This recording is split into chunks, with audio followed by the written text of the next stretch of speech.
성도 여러분, 그리스도인의 삶을 한 단어로 표현하라고 한다면 어떤 단어가 가장 먼저 떠오르십니까?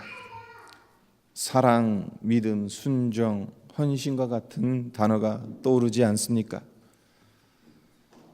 모르긴 몰라도 대부분의 사람들은 사랑, 믿음, 순종, 헌신 이러한 것들이 그리스도인의 삶에 있어 중요한 가치라고 생각할 것입니다. 이번엔 조금 더 어려운 질문을 드리도록 하겠습니다. 성경 전체가 아닌 사도행전에 국한했을 때 그리스도인의 삶과 관련해서 가장 많이 사용된 단어는 무엇일까요? 사도행전에서 가장 많이 나오는 단어 중에 하나가 담대함이라는 단어입니다.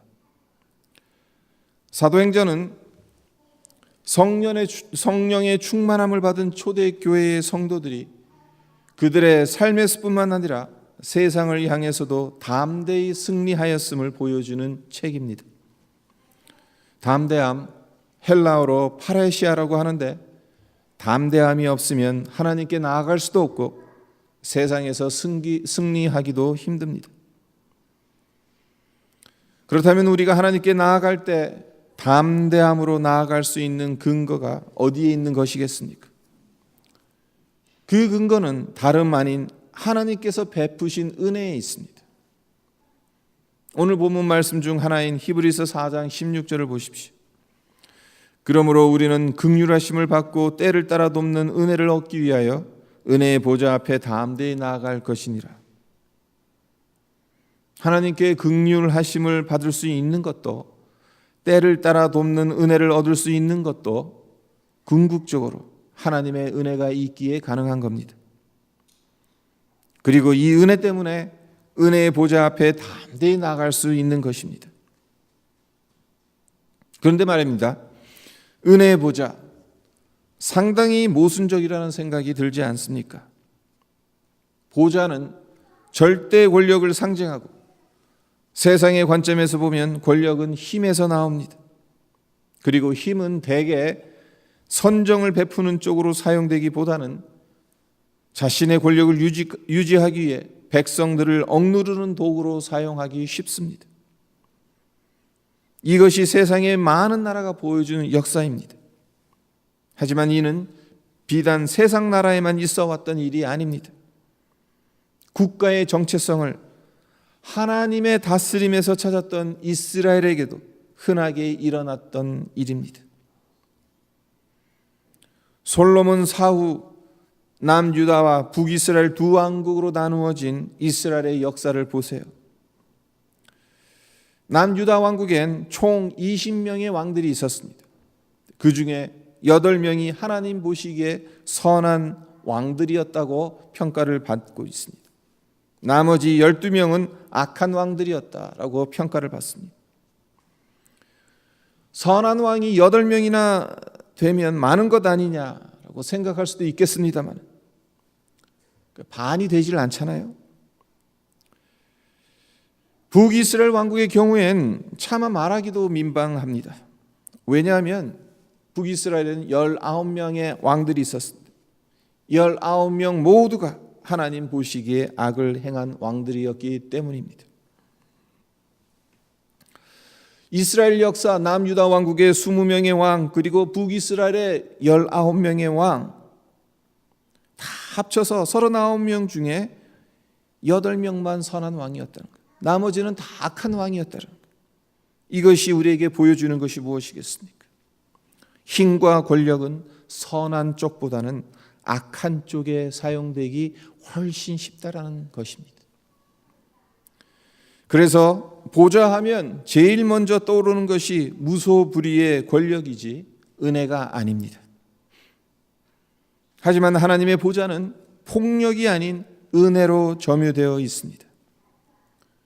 우리가 깨닫지 못하고 실감하지 못할 뿐이지 어머니의 뱃속에서 나와 처음 숨을 토해냈던 그때부터 심장 박동이 멈춰 마지막 숨을 내뱉는 임종의 때까지 인생의 모든 여정은 하나님의 은혜에 의해 통치를 받습니다.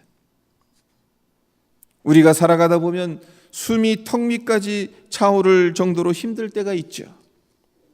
눈앞이 깜깜할 때가 있습니다. 하지만 시간이 지나서 돌이켜보면 그 순간 역시 하나님의 은혜가 나를 감싸고 있었다는 것을 발견하게 되지 않습니까? 이처럼 하나님의 은혜가 우리의 삶을 다스리고 있기 때문에 하나님의 긍휼하심과 때를 따라 돕는 은혜를 얻기 위하여 하나님의 보좌 앞으로 담대히 나아갈 수 있는 것입니다. 다음으로 14절과 15절을 보도록 하겠습니다. 그러므로 우리에게 큰 대제사장이 계시니 승천하시니 곧 하나님의 아들 예수시라. 우리가 믿는 도리를 굳게 잡을지어다. 우리에게 있는 대제사장은 우리의 연약함을 동정하지 못하실 리가 아니요 모든 일에 우리가 똑같이 시험을 받으시니로되 죄는 없으시니라. 미국 남북 전쟁이 끝나고 얼마 되지 않아 있었던 실화입니다. 남부 연합군의 한 패잔병이 링컨 대통령 집무실 정문 앞에 앉은 채 땅이 꺼지라 한숨을 쉬고 있는 것을 한 소년이 지나가며 보았습니다. 그리고 왜 그렇게 슬퍼하냐고 묻습니다. 그러자 남북은 패잔병이 이렇게 말합니다. 내가 살던 고향에 아버지께서 물려주신 농장이 하나 있었는데 어느 날 북부 연합군이 우리 마을을 점령한 후 내 농장을 강제로 빼앗아 갔단다. 남북은 마을이니 누가 날 도와줄 수 있겠니? 하지만 링컨 대통령이라면 도와줄 수 있겠다는 생각이 문득 들었어. 그래서 대통령에게 도움을 청하고자 여기까지 왔어. 그리고 몇 번이나 대통령 집무실에 들어가려고 했지만 번번이 보초병들이 가로막는 거야. 대통령을 만날 방법이 없으니 농장을 되돌려 받을 일을 이젠 포기해야 할까 봐. 이 말을 들은 소년이 남북은 병사에게 자기를 따라오라고 말합니다. 그리고는 보초병들이 서 있는 정문을 유유히 지나갑니다. 하지만 어느 누구도 소년을 제지하지 않습니다. 뒤따라온 병사도 제지하지 않습니다. 소년은 대통령 집무실로 아무 거리낌 없이 들어갑니다. 그리고 그 병사의 억울함을 대통령에게 설명합니다. 링컨 대통령은 소년의 이야기를 다 들은 후에 즉시 보좌관을 불러 남북은 병사에게 농장을 돌려주라고 지시합니다. 이 소년이 누구였기에 이렇게 할 수 있었겠습니까? 바로 아브라함 링컨 대통령의 아들이었던 거죠. 대통령의 아들이니까 대통령 집무실을 마음대로 들어갈 수 있었던 것이고 대통령에게 부탁을 할 수 있었던 거죠. 우리 역시 마찬가지입니다. 우리가 은혜의 보좌 앞에 담대히 나아갈 수 있는 것은 우리에게 어떤 자격이 있어서가 아닙니다. 독생자 예수 그리스도께서 우리를 대신하여 우리의 모든 간구를 중보해 주시기 때문에 담대히 나아갈 수 있는 것입니다. 사탄이 우리를 미혹하고 공격해 와도 주님께서 우리의 연약함을 동정하시고 우리의 대제사장이 되셔서 우리를 위해 하나님께 간구해 주시기 때문에 담대히 하나님의 은혜의 보좌 앞에 나아갈 수 있는 것입니다. 따라서 어떤 지경에 처한다 하더라도 설령 큰 죄를 지어서 양심상 하나님 앞에 도저히 나아가지 못할 것 같다라는 생각이 든다 할지라도 예수님을 의지해서 은혜의 보좌 앞에 담대하게 나아갈 수 있다는 것, 이것이 우리 성도들에게 허락하신 하나님의 은혜인 것을 기억하시기를 바랍니다. 이번에는 담대함이라는 단어가 세상을 향해서는 어떻게 사용되었는지를 살펴보도록 하겠습니다. 파레시아, 담대함, 이 단어가 하나님을 향할 때 은혜와 밀접하게 연관되어 있다고 말씀을 드렸었는데 세상을 향할 때는 이와는 사뭇 다른 의미를 지니게 됩니다. 그 대표적인 예가 사도행전 4장 13절 말씀인데요. 그들이 베드로와 요한이 담대하게 말함을 보고 그들을 본래 학문 없는 범인으로 알았다가 이상히 여기며 또 전에 예수와 함께 있던 줄도 알고 또 병 나은 사람이 그들과 함께 서 있는 것을 보고 비난할 말이 없는지라. 지금 어떤 상황입니까?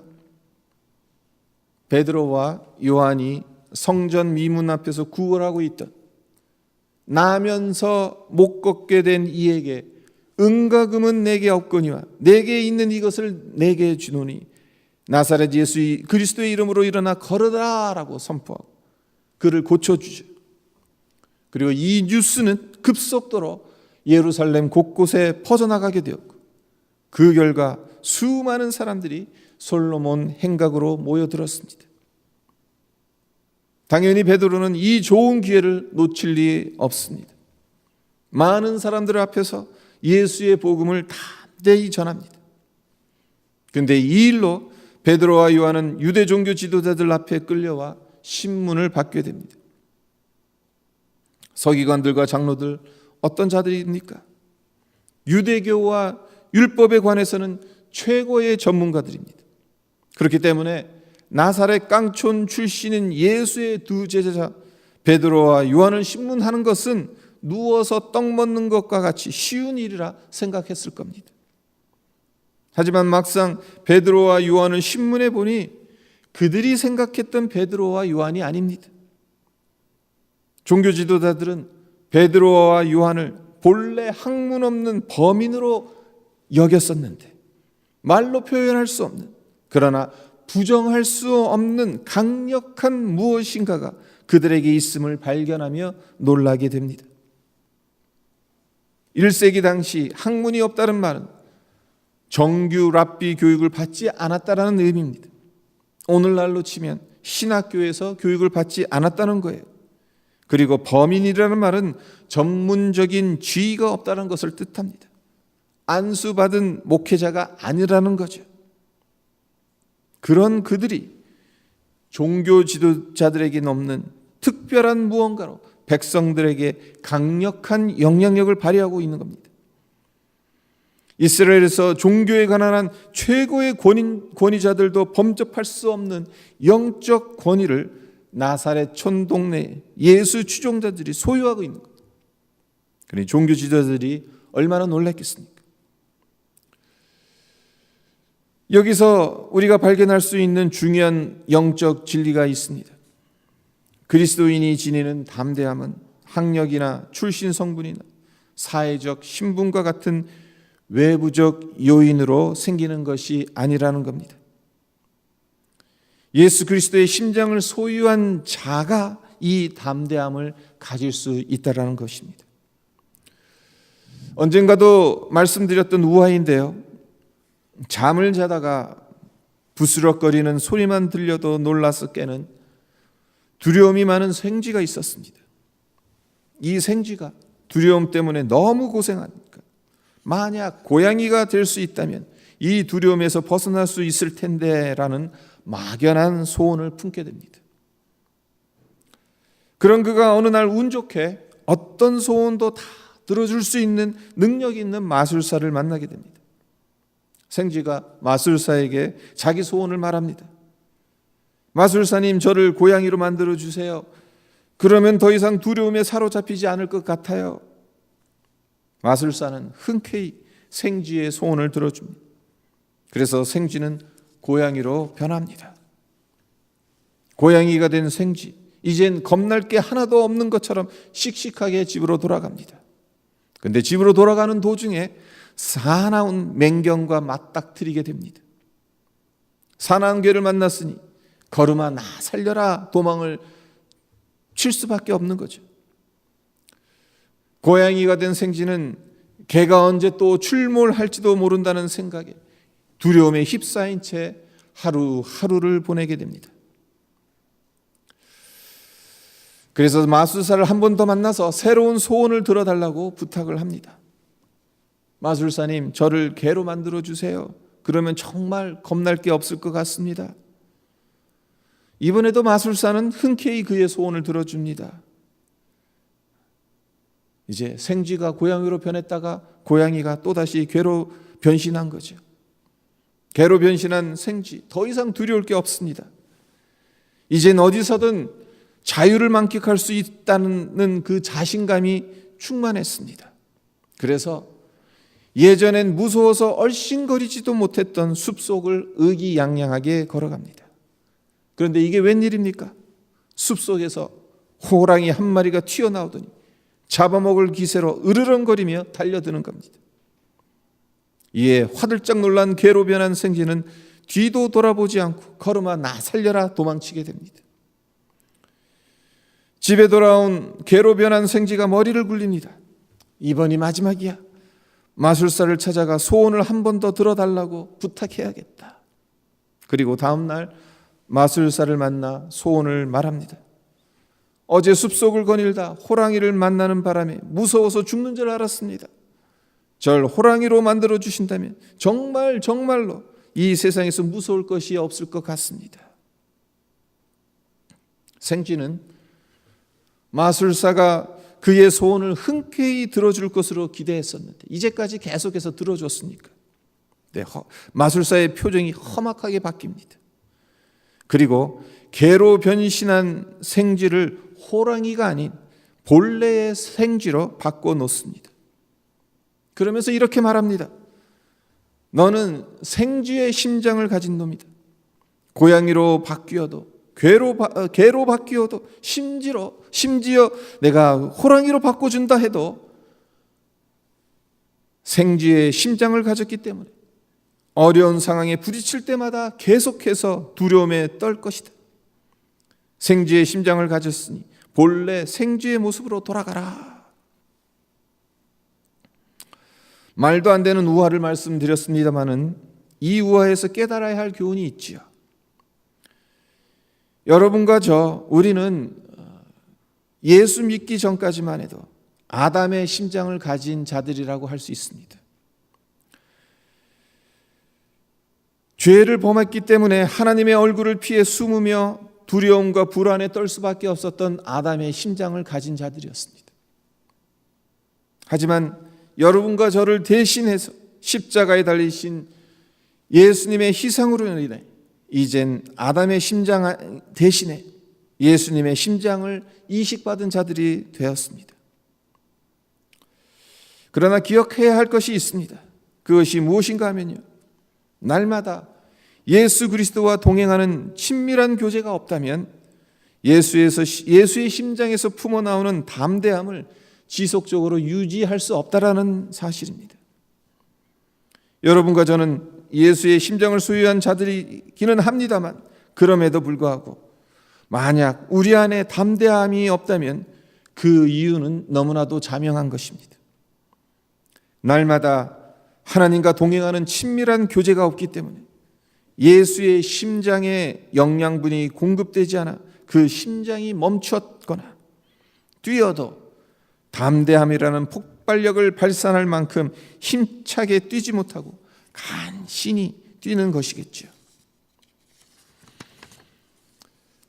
베드로와 요한, 예수님께서 십자가에 못 박혀 죽으시자 문을 잠근 채 숨어 지내야 했던 생쥐의 심장을 가진 자들이 더 이상 아닙니다. 그들을 신성모독죄로 기소해서 사형을 언도할 수도 있는 공회 앞에 서 있는데도 두려움이라고는 전혀 찾아볼 수 없는 사자의 심장을 가진 자들입니다. 학문 없는 보통 사람들이었는데도 종교 지도자들이 감히 범접할 수 없는 영적 담대함을 품어낸 자들입니다. 이 담대함이 어떻게 가능했겠습니까? 예수의 영이신 성령과의 친밀한 교제가 있었기 때문에, 성령 충만했기 때문에 가능했던 거죠. 말씀을 맺겠습니다. 우리가 하나님께 나아가며 세상을 향해 나아갈 수 있는 담대함이 어디에서 오는 것이겠습니까?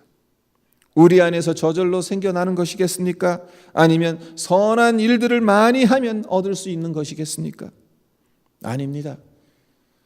예수님께서 우리의 큰 대제사장이 되어 주셨기 때문에 우리가 담대할 수 있는 것입니다. 예수의 심장이 우리에게 이식되어졌기 때문에 은혜의 보좌 앞에 담대히 나아갈 수 있는 것이고 이 세상에서 담대하게 살아갈 수 있는 것입니다. 하지만 앞서 말씀드린 것처럼 하나님을 향한 담대함이든 세상을 향한 담대함이든 내 안에 살아서 역사하시는 예수 그리스도와의 친밀한 교제가 동반되지 않으면 아무 소용이 없습니다. 그 담대함을 우리 것으로 만들 수 없다라는 것입니다. 주님과의 교제는 우리의 영혼을 살리고 건강하게 유지하는 영양분과도 같습니다. 우리는 포도나무 대신 주님께 붙어 있어야 하는 가지입니다. 날마다 주님과 교제를 해야 주님께로부터 영적 영양분을 공급받을 수 있습니다. 그리고 그 영양분으로 담대함이라는 심장이 쉬지 않고 뛸 수 있는 것입니다. 우리 모두 날마다 예수 그리스도와의 친밀한 교제를 통해 은혜의 보좌 앞에 담대히 나아갈 수 있기를, 그래서 긍휼하심을 받고 때를 따라 돕는 은혜를 우리 모두 누리시기를 바랍니다. 또한 사자와 같은 그리스도의 심장으로 담대하게 이 세상을 살아가시기를 주님의 이름으로 축원드립니다. 네, 오늘 말씀 잠깐 묵상하면서 기도하도록 하겠습니다. 히브리서에서도 담대함이란 단어가 나오고 사도행전 4장에서도 담대함이라는 단어가 나옵니다. 그리고 헬라어 원문으로 봐도 똑같은 단어 파레시아라는 단어를 사용합니다.